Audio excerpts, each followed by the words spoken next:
Well, peace is costly, but it is worth the expense. That's a Kenyan proverb. Well, investment in security and safety of Africa is not negotiable, as it is an important aspect of its freedom. Now threatened by its weaknesses, the continent is also held by its strength. And until critical actions are taken and frank decisions are made as to the progression of the continent, peace will come at a cost heavier than it should. Maritime security is one of the continent's biggest challenges today, and there can't be a better time to discuss it and ultimately quell it. I'm Sulai. Welcome to VSA.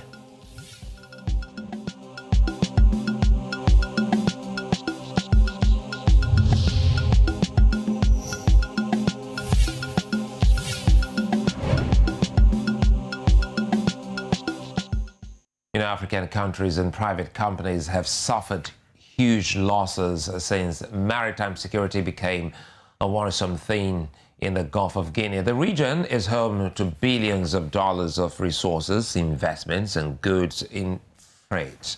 Now, the history of maritime security in Africa is one that has many lessons to gain from the Horn of Africa to the Gulf of Aden.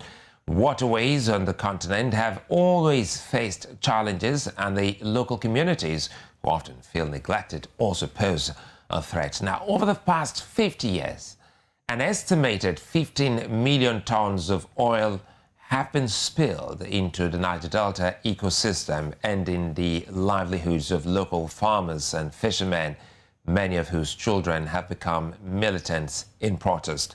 Now, other than the livelihoods of these locals, they are living less healthy lives, lost access to basic human rights like clean water, food, as they suffer from breathing problems and skin lesions. Now, the waterways are now more dangerous than ever, and Nigerian government, like the Benin and Cameroonian governments, are all affected by these retaliations. Now, will these African governments stop the waves or learn to surf? Both have to happen either way. Well, joining me today now on the square is Rear Admiral Francis Akpan, retired as a maritime security consultant, and of course Abel, Ebindu, Paamo, security consultant and oil and gas, in oil and gas. Well, Abel, good to have you join me while we await retired Francis Akpan to join us on the show. Good to see you. Good evening. Thanks for having me. Well, it's a big issue we're looking at. It's a week-long, discussion here for us on the square. The numbers of armed robberies at sea, as well as kidnappings, have grown in the last 3 years. One wonders how come this hasn't actually abated.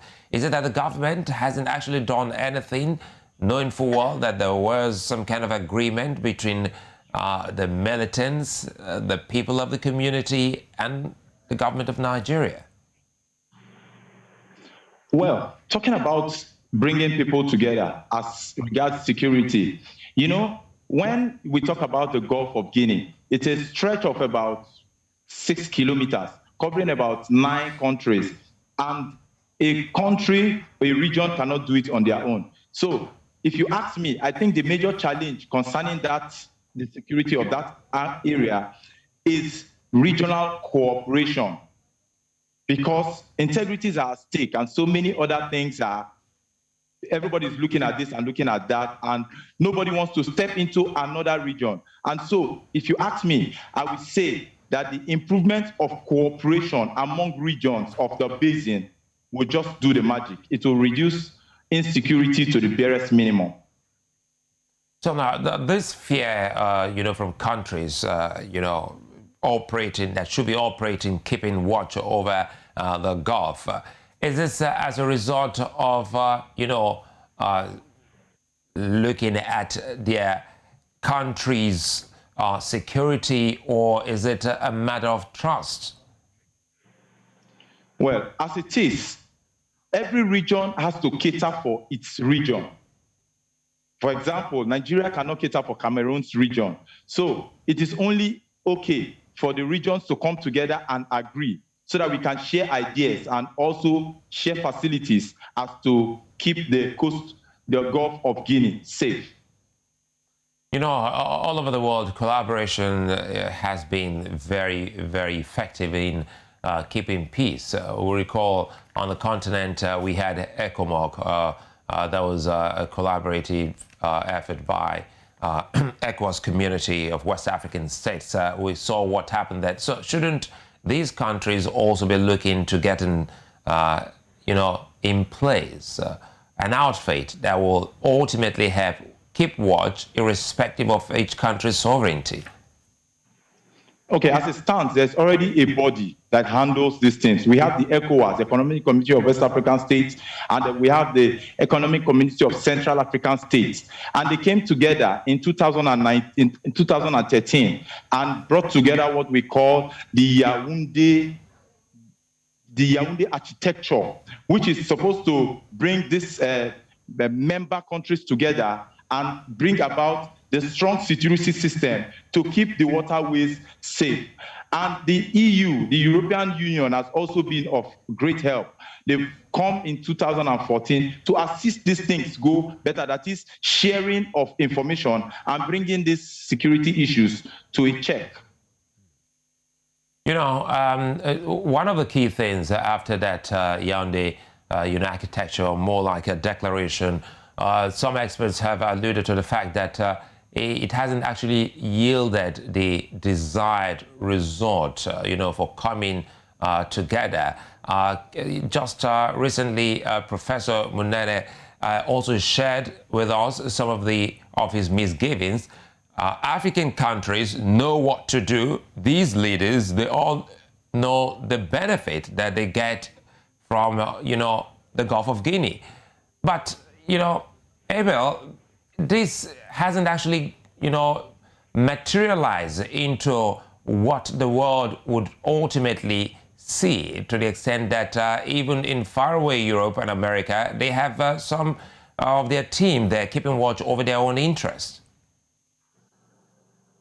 Well, all over the world, we see insecurities here and there. And of course, like you mentioned, there are gains here and there, individual greed and all that. But I think even much more than going together, each region should also keep and improve on their watch. Because statistics have it that over 4.5% of the world's oil and gas is in this region. And so it is a juicy area for theft, of course. But even much more than that, we notice that in the area of Nigeria, we have out of 47 cases, we have 29.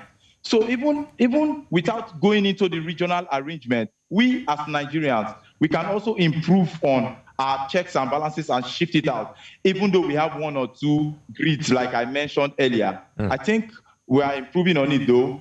Insecurity is increasing everywhere, but I think we are getting there.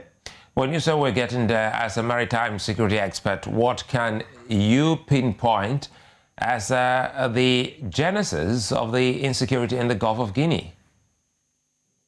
Well, like I mentioned earlier, the Gulf of Guinea is juicy for theft because of its billions of dollars invested in it. And, because the people will always want to take from the national cake and the international cake, it is normal for the area to be juicy of theft and all that. So what I pick out of it is if the region come together and put our finances together. Also, I think that another challenge that we have is the human resource challenge.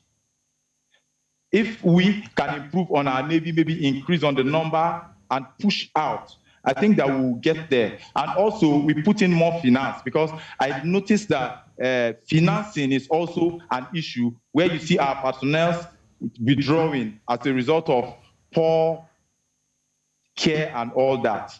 So my pinpoint is, if we can check the financial area and also regional and internal check, we'll get there. Yeah, before we get there, let me quickly also bring you into the area of communities around that region. You have also worked with communities in that axis, specifically in Nigeria's Niger Delta region. And we have seen in times past some who took up arms in agitation for some environmental issues. How is it working at the moment within that region? Well, we are aware that there was this program that the government brought up some years ago. I think it was in the government of Yaradua, the amnesty program, and so many of our boys dropped their arms at the time. And of course, you know how it is. Some unscrupulous elements are still out there and are still with the arms. Well, I think that our security agencies are working this out. They have pushed it so much, and it's normal for it to increase with the increase of civilization. But even with that, I think the boys are working hard. When we say the boys are working hard, this is indicative of the kind of peace we should experience in that region. As it stands, there are also some pockets of, oil theft still from that region into the Gulf. Take us through all of this. Are there things that we should know about those who perpetrate these crimes and criminal activities? Those who perpetrate these crimes are criminals. There's no other word to use for them. And there's nothing to know. They steal oil from the correct place and take it into their pockets. There's nothing to know. It is to go after them and do the needful, take back our resources and send them to where they should be. I will say there's nothing, now. Let's establish something here, because from that region, we've also established that there are other countries that cuts across the Gulf of Guinea.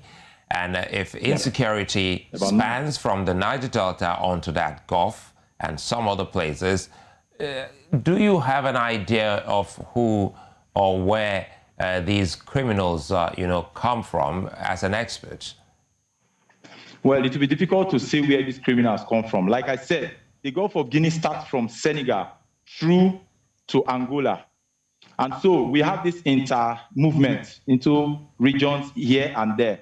Yes, we have our own share of criminals in Nigeria, but we cannot say everyone that has perpetrated this act are Nigerians. Of course, we have some other guys from the other areas, even though we suffer more of it. For all the statistics that we have heard, we have seen that Nigeria has had more of these things than the others around us. So we cannot pinpoint that this is where these guys are coming from, but we know that it is not just from Nigeria. We have some other guys from other regions too that perpetrate this act. Does this look like a region where the governments of these African states have, abandoned, with arms up in the air, in despair, to the extent that it looks like a free-for-all, for criminals to operate? No, it's not a free-for-all for criminals to operate. Yes, we may have challenges in the security arrangements here and there, but the boys are doing their best to bring these guys to book. When you say free-for-all, it's like everybody has just dropped their guards and just say, yes, let's enjoy what we see. No, the security operatives are actually working really hard. It's just that the crime is on the increase because these guys are getting at it and they have this sophisticated weapons and what have you.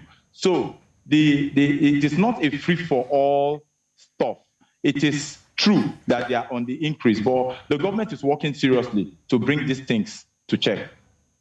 Well, anyway, I know, you don't speak for the government, especially of Nigeria. If truly they're working hard, then there should be a reduction in criminal activities in that region. But again, let's look pretty much more towards environmental degradation, which the Niger Delta communities have suffered. It is huge, no doubt. This has actually caused what we saw in the years past, kidnap for ransom, as a way to bettering their own lives. Is the creation of jobs enough, considering the amount of money reportedly being collected by these kidnap kingpins. Do you think that getting them, gainfully employed will make them drop that crime? There's no excuse for kidnap for ransom. For everybody that has kidnapped somebody to gain something is doing it selfishly. And I doubt if it has anything to do with unemployment and all that. There are so many other graduates on the streets that are not employed, yet they are looking on how to make ends meet. These guys have just used it as an excuse to do that which they should not do. It is not even peculiar to this region. We now have kidnap for random in other regions of the country. And so if they want to peg it on the degradation of the area, and then what will happen to the people in Kaduna and other regions where there's no oil arrangement there? So I don't give any excuse to those guys for what they do. They are criminals and they should be checked.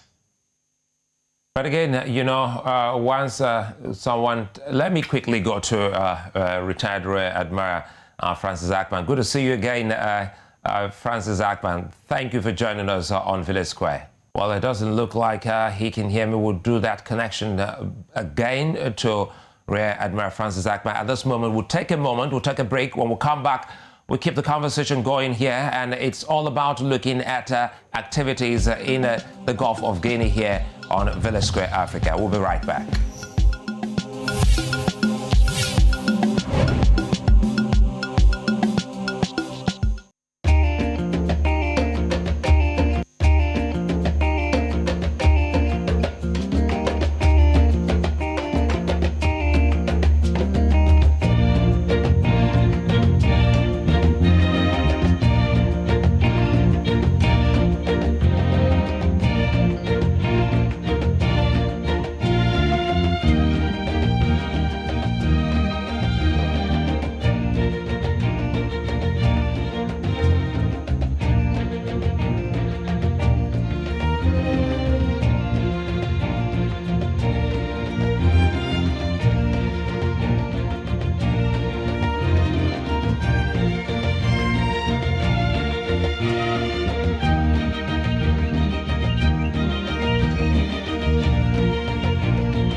Well, 8 of the 11 countries in the Gulf of Guinea are proven fuel producers in the world with huge oil reserves. Attacks on tankers onshore have been apparent in recent years, but while the solutions have been focused on solving the immediate challenge, its source has been largely ignored. Now, that's why we're having this conversation. These communities have taken, their appeal to international organizations, but their problems remain unsolved despite public shows displaying cleanups that hardly happen.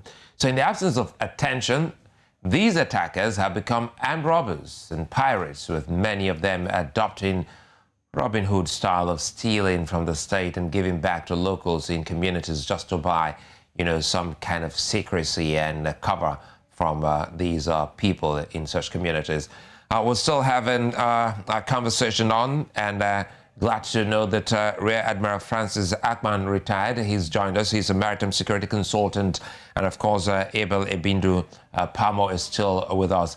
Let me quickly go to retired Rear Admiral Francis Akpan. Good to have you join us, retired Rear Admiral Akpan. The thing here is that we're excited having you here because this is quite important for the region.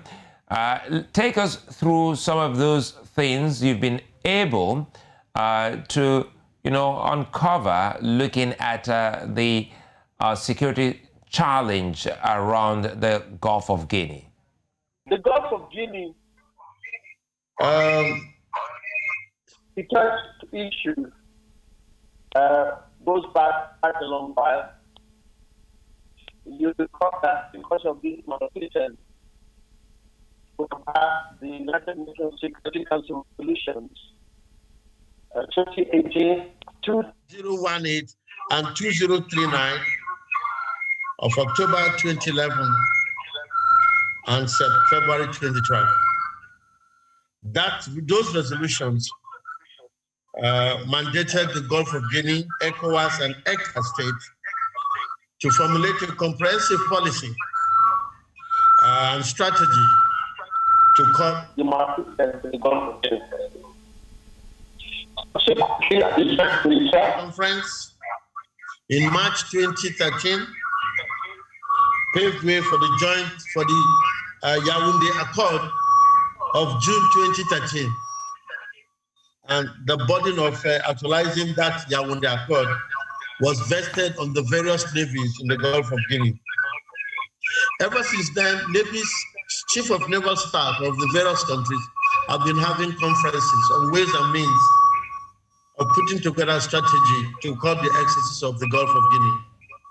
So right from 2014, when Nigeria hosted the chief of naval staff, there have been exercises, and of course there have been also foreign intervention from navies in Europe, and of course the Far East, exercising with navies of West Africa to show presence and to send a very strong notice and warning to pirates and sea robbers that have made the Gulf of Guinea insecure for a while. But having said that, let me state categorically that the incidence of piracy and sea robbery has decreased over the times. Firstly, because the Nigerian Navy has a very robust system called the Falcon Eye system. As we speak, the Falcon Eye has the capacity to sweep up to the Republic of Togo, 200 nautical miles, and of course, right up to the Republic of Cameroon by June this year. But the eastern flank, which comprises of Lagos, Ogun, Delta, and Bayelsa, is covered by the high-frequency radar stations in Badagry and Igbejuleke.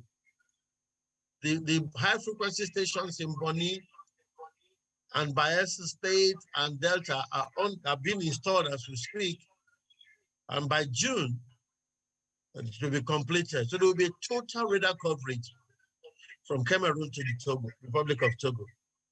What you might not see now are the new platforms that the Navy have acquired that will act as response factors and response platforms to curb the excesses of piracy. Another issue, Suleiman, is that there have been incidents of sea robbery, which are armed robberies in channels and areas between 0 and 10 nautical miles of our coastlines, which are being reported as piracy. Meanwhile, these are sea robbery incidents, which are no incidents of piracy. So firstly, we need to get the issue right, that there's a difference between sea robbery, which happens along our coastlines. And I know that there are local rules that can deal with that. And also we have piracy, which takes place at high seas, which have international connects. And of course, some countries are beginning to domesticate rules and ways of dealing with the incident of piracy. But by and large, there's been a decrease, especially in the western flank. And of course, the Navy has been on station to ensure that any excesses of piracies are being caught and nipped in the bud. Mr. Akpan, you've been able to give us an update of what exactly is happening within that region, especially from the western flank, and of course, giving us an up-to-date information of efforts from the Nigerian Navy. Before I come back to you, Abel, let me stay with retired Rear Admiral Francis Akpan on this. Now, the thing here is, let's go back to the Yaoundé Accord, which is very important here. Just like ECOMOG, I'm trying to put it on a very level of understanding for everyone. Just as we saw with ECOMOG, we saw the role Nigeria played in that peacekeeping operation.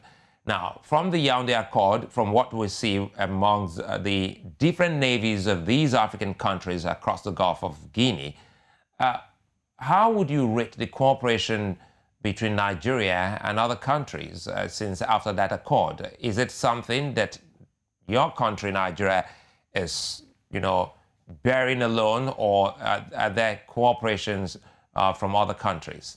There's been, amongst the navies in West Africa and the Gulf of Guinea, there've been quite a tenure of cooperation thus far.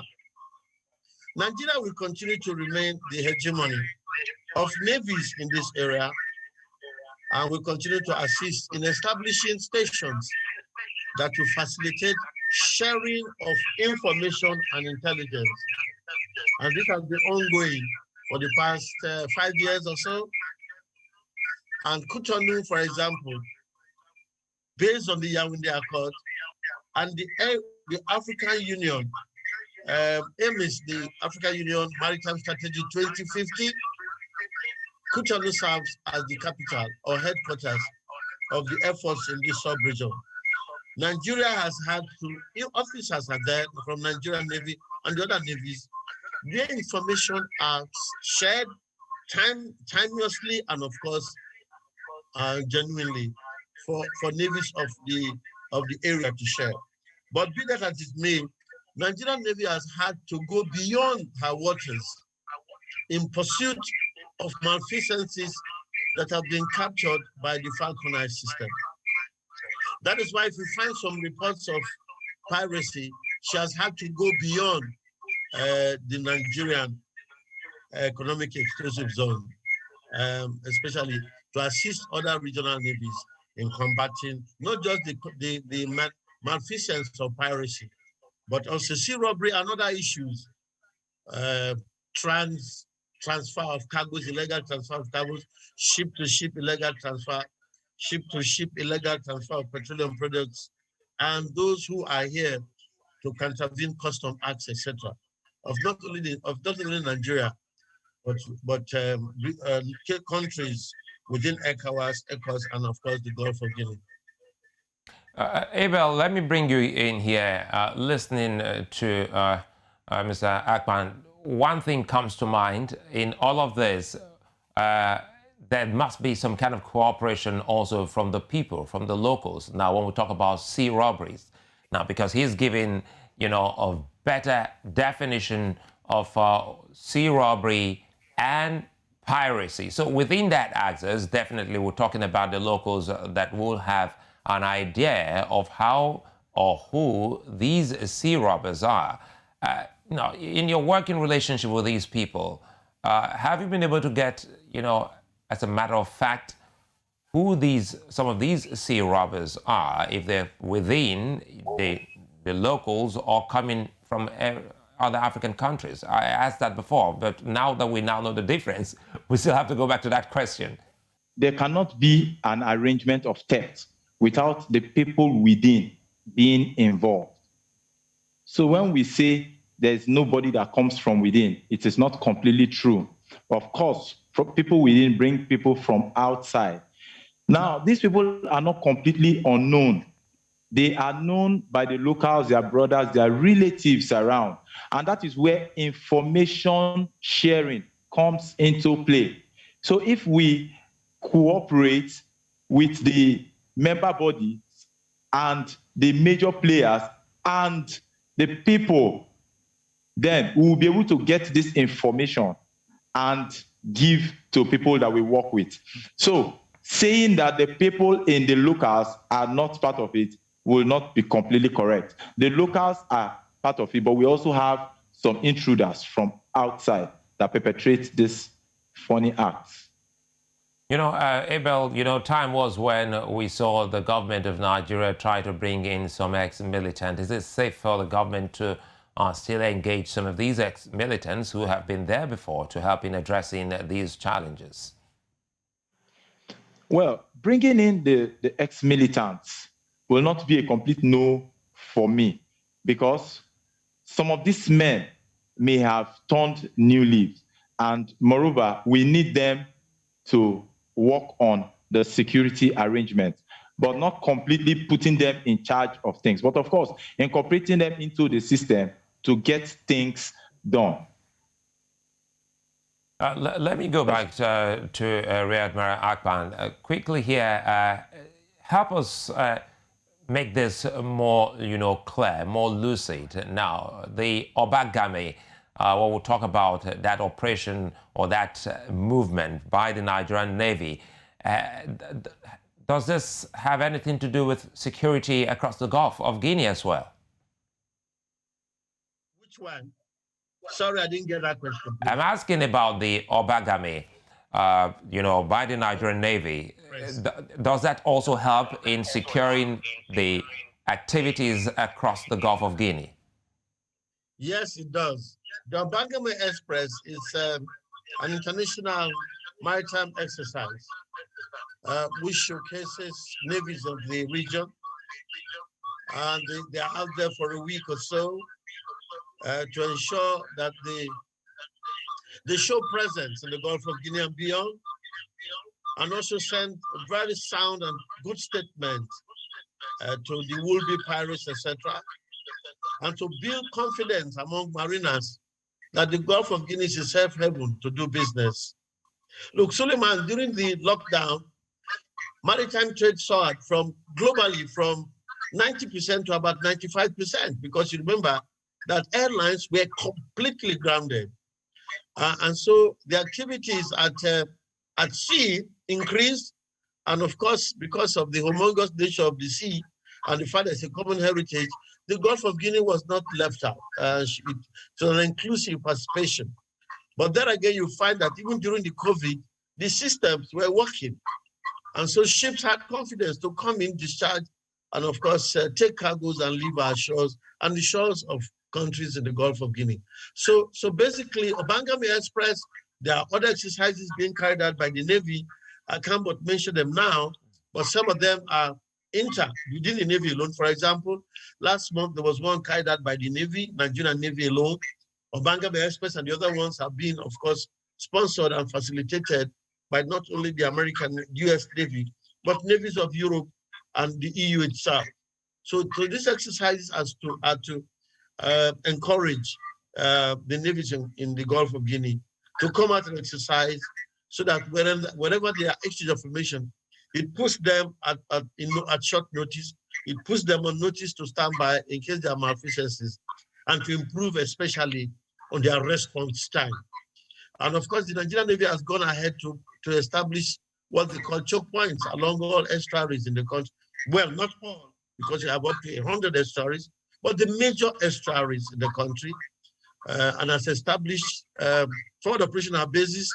All these efforts of choke points strategy, forward operational bases, are to reduce response time when malfeasances are noticed or reported by the Falconer system or other systems like the Regional Maritime Awareness System, which has been installed years ago by the US government. So you have two systems, in fact. As a matter of fact, you have the REMAC system, Aromac, installed by the Americans way back in 2011, but peaks and cover areas up to 35 nautical miles.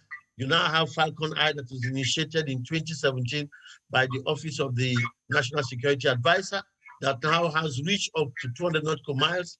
I am aware there are efforts by the NIMASA, etc. You have also to assist in maritime awareness or domain awareness patrols. The Nigerian Air Force ATRO-42s, but of recent, they've been deployed to the northeast. So that element, is being complemented. But of course, the Nigerian Navy helicopters that go out for patrols, etc. So these efforts, including and if you remember, during the Obagame Express, the Nigerian Navy platforms, including helicopters, take part intensively just to ensure that we can shorten response time, build confidence from mariners, and of course to send some very hard warnings and notice to the would-be pirates. Rear Admiral Akpan, there's something also I want you to speak on. It will seem as if the Navy, I think they have more collaboration, less fear of incursion from other navies, more friendly amongst navies of the other countries of the world, because we've seen time without number, navies from Europe, America, other African countries, making such kind of visits, vice versa, all because of security, especially around the Gulf of Guinea. Take us through all of that, because even recently we saw the Danish Navy around the Gulf protecting perhaps one of the biggest, or the world's biggest, ship, talking about Maersk. Now, how does this work, and how, successful this,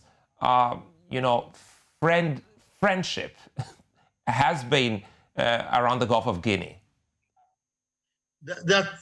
Suleiman, globally, navies of the world have three basic roles. They are called grand norms. They are military, which is, of course, the exchange of military force during combat at sea. You have the policing role, which is the Coast Guard functions, of course, which is the patrols and interdiction efforts of the Navy, of all navies. And the third role, which is the global role, and is called the diplomatic role. Diplomatic role includes the showing the flag of navies around the world. The visits are traditional. It's a traditional part of traditional roles in the Navy. Military role, when it comes to sending hard knocks across when the maritime environment is threatened. Policing role, usual, of course, Coast Guard duties.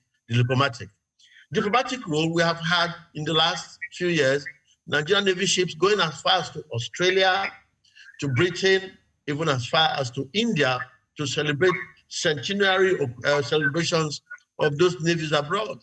We also do showing the flag to Ghana, to West African states.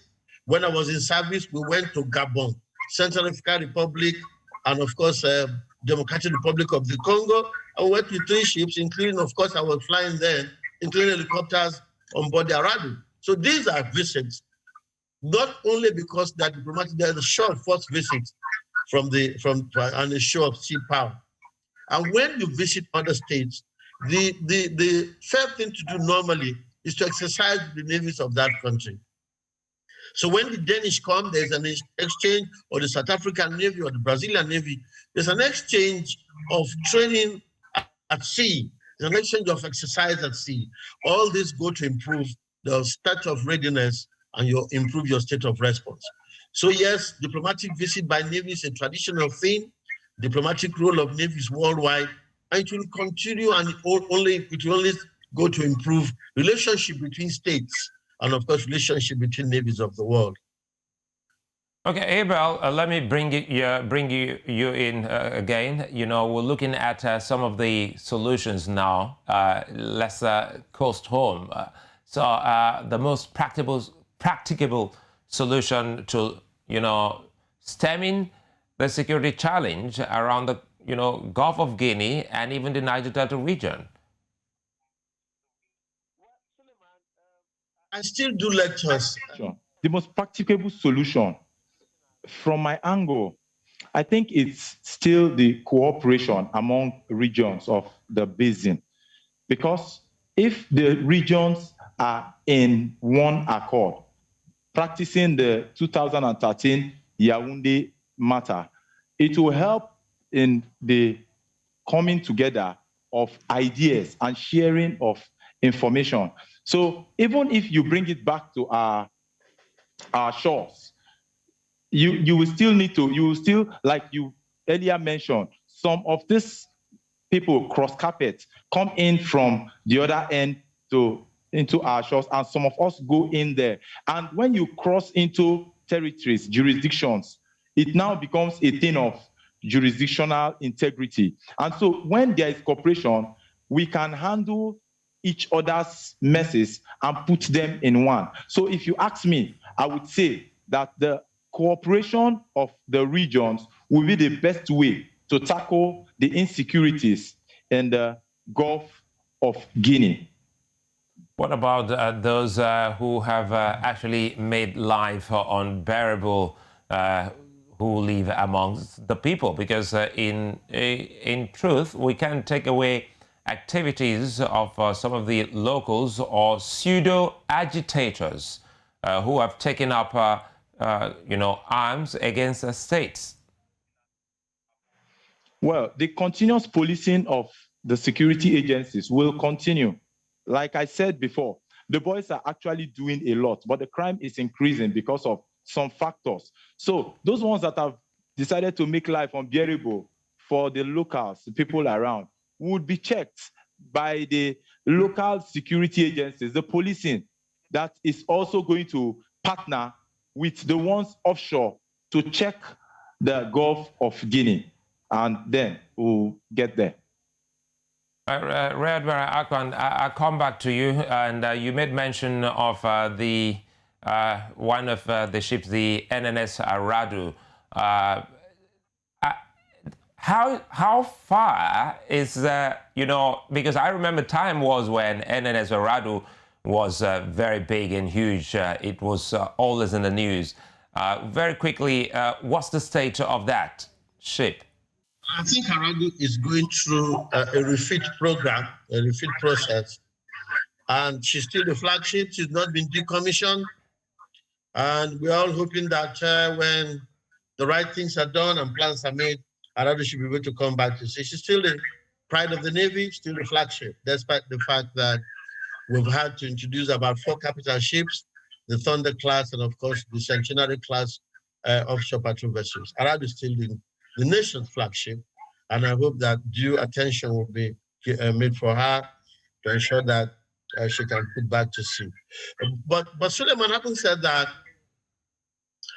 so I agree with Abel in some of the issues he raised, but I'm beginning to teach something else. Presently, I've been in Abuja for most of the time. I'm a member of a committee that has been inaugurated, a national committee, to reform the Ministry of Defense and the Armed Forces of Nigeria.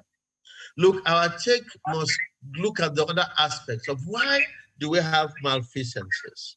If you look at the demographics along the littorals, 2-3 nautical miles from the coastline, the people who settle along the coast, quite a huge population, you will agree. In Nigeria, those demographics affect people in Cross River, Akwa Ibom, Rivers, Bayelsa, Delta, Ondo, Edo, Benin, Lagos, etc. Now, that's a huge demographics. And I want to tell you that there's the actions on land that affect our progress at sea can only be positive when we have the essence of good governance. Look, Suleiman, if you visit those areas, there is a lot of decadence, both in the environment, due to a self-inflicted burst of oil pipes due to political and social agitations. But hey, these guys need help. They cannot drink the water, they cannot farm. The place is polluted badly, but they also need help. If we can put in some modicum of good governance in the area, build new good schools, they should go to school, ensure that they have power supplies, because the experience there is that we have power lines being transmitted across these lands, yet these demographics do not have power. Secondly, no good schools exist there, and the schools are perennial because at high waters it's flooded. And with the new issue of rise in the sea waters, flooding is predominant. It creates displacement. Displacements along these demographics encourage the development of slums. Suleiman, what comes out of a slum of people displaced from their homes? You alone can offer me the gestures. So this is the issue. We need to apply some form of good governance. I believe that development, when taken to the essence of good governance, will reduce criminal activities because people who are busy get occupied with their daily sustenance. And of course, those who are not busy, the devil finds job for them. So we need to look at the other aspect that, yes, security brings development, but development also enhances the state of security that will encourage a sense of economic development.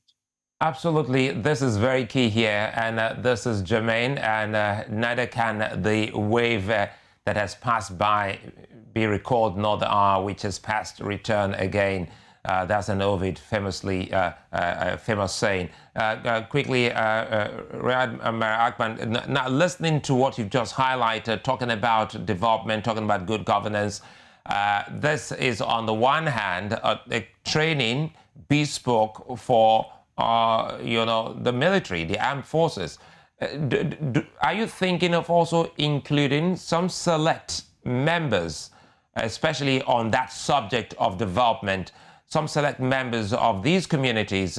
Some people need to come in, have this kind of orientation, go back and see how much of it they can pass to the people, because by so doing, it will trickle down and cause a big ripple effect that will ultimately see about bringing the much needed peace.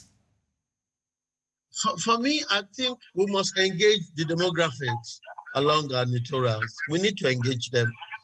We need to be very frank and sincere. Most of the utterances of agencies that have been established to care for the littorals have not been based on truth and transparency. So again, factors of good governance, Suleiman. Those are the factors. Government in its sincerity have established agencies. Look, and if you go to the states, you'll find them having local essence of, like in Delta, you have the Sopodek.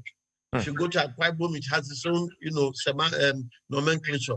All these are essence are to ensure that development gets to the heart of the demographics of the littorals. As a Navy, you find that the various establishments along the coastlines also have ways and means of showing the presence of the Navy through training and assisting in development of some form of, you can say, the community social responsibility, CRS, and corporate social responsibility. Even the Navy does some CRS. We're beginning to find IOCs faulting MOUs they have with these demographics. We're also having companies working along the littorals and around these demographics, not fulfilling their own part of CRS. So it's a wake-up call that you give and you get. You give development, you get peace. You give development, you have enhancement of economic development. That is how we must begin to look at them. You see, the carrot and stick business, it's not every time you bring out the naval guns. It doesn't stop the rot that is taking place as we speak now in the littorals and demographics along the littorals.